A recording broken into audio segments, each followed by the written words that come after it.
Another epoxy job, this time in a warehouse, and they're gonna place a water-based stain underneath a clear coat of epoxy. I think it's gonna look really nice. First thing you're gonna have to do is patch any holes, cracks, or anything that's gonna collect a puddle of epoxy inside of it. Not only for the epoxy to work properly, but to make sure that the floor looks nice and even and level.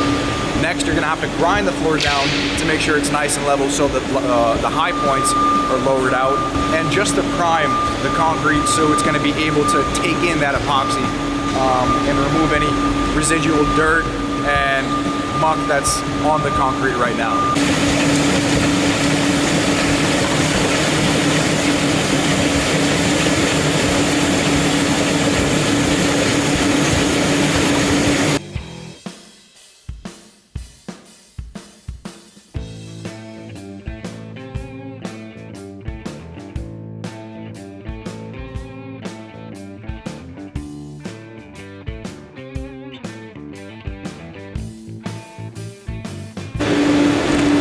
So as a general rule, when you're working with epoxy, oil is a big no, because as soon as the epoxy gets in contact with some oil, it's not gonna stick, and you're gonna have a spot right here that's always gonna be tacky, especially if it keeps dripping right here.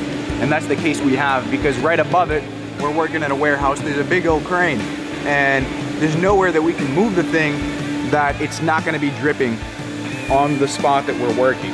So you gotta come up with a creative solution. First, we clean this up with some acetone and a rag, and then we place a coffee cup with basically spike shoes that we rigged up to it, so that when we're working with it, we just place this down, make sure that it cures without having the oil dripping down, because a few little nippets like this that you're gonna have to grind off when you rip it off is gonna be a whole lot better than a whole entire area of the epoxy that's always gonna be sticky, never gonna cure.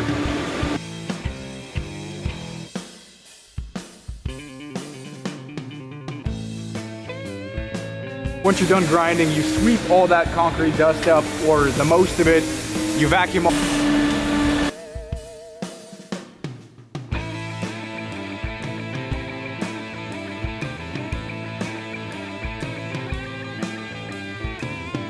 So we're completely finished, and now it's time to start staining.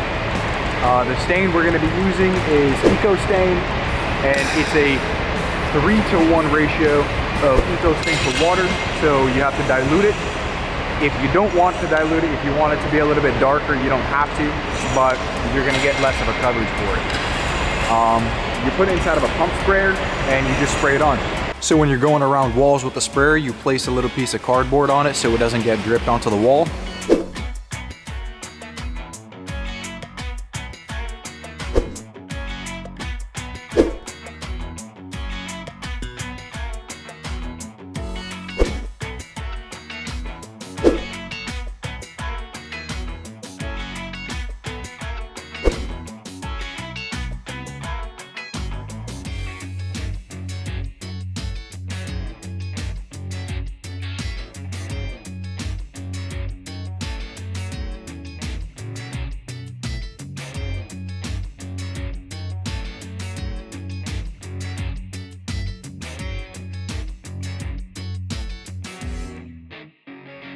So this is what it looks like right now. The customer still wants something a bit darker though, so we're gonna cover a second layer.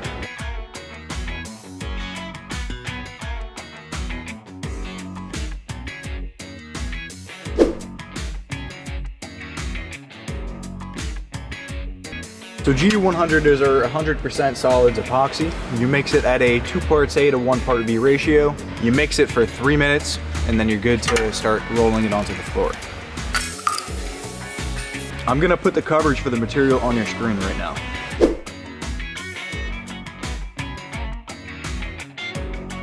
So we pour out the clear epoxy, and then we spread it all out with a notch squeegee to make sure that it's at the same thickness everywhere. You use a small 6-inch roller to hit the corners and the edges that are going to be hard to use, that are going to be hard to hit with the 18-inch roller, and the 18-inch roller gets back rolled to make sure that everything is completely flat and there's no puddling or low points.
came back the next day, everything looks really nice, and we're ready to put our sealer on.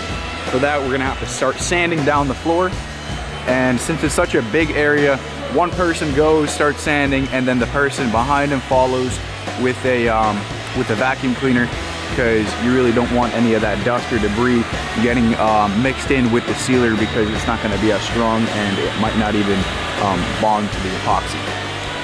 And right after you have the vacuum cleaner, somebody goes out with a dry mop and mops away everything the vacuum cleaner missed into the part where the sander on the other side is about to go and make a mess anyways.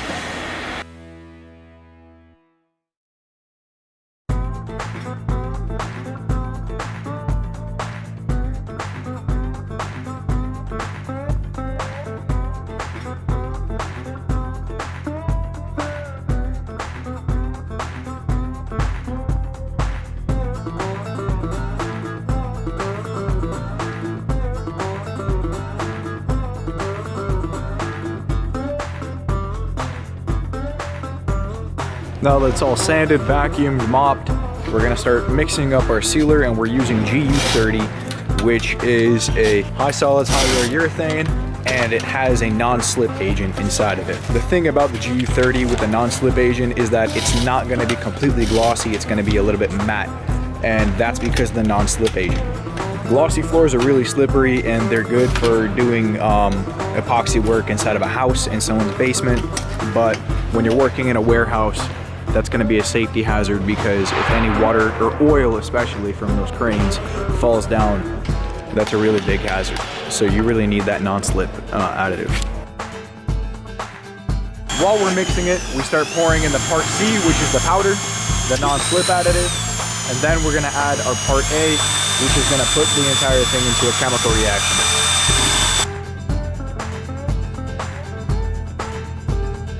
Okay, so the principle is the same. You pour it out, use a small roller to get all the hard to reach places, and then a large roller to get most of everything else. You don't need to use a lot of it. A little bit goes a long way. And if you do use too much, it's gonna end up leaving white, yellowish streaks behind it.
So they're almost done. They only got a little bit ways to go.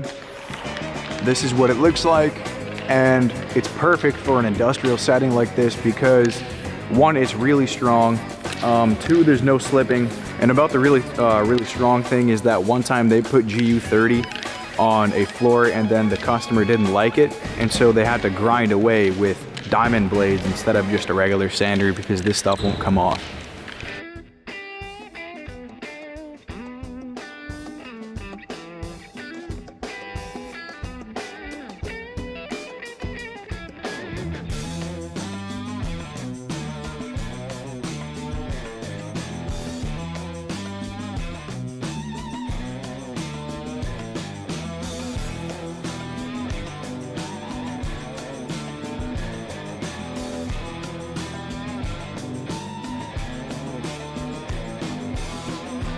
So you've made it to the end of my video, but now I want to ask you for a quick favor. See, the YouTube algorithm gets tricked into showing my video to a lot more people if a lot of people comment on it. So criticize me, praise me, or just ask a question. As long as you leave a comment, I'm gonna appreciate it a lot. Thanks for watching, and stay tuned for the next video.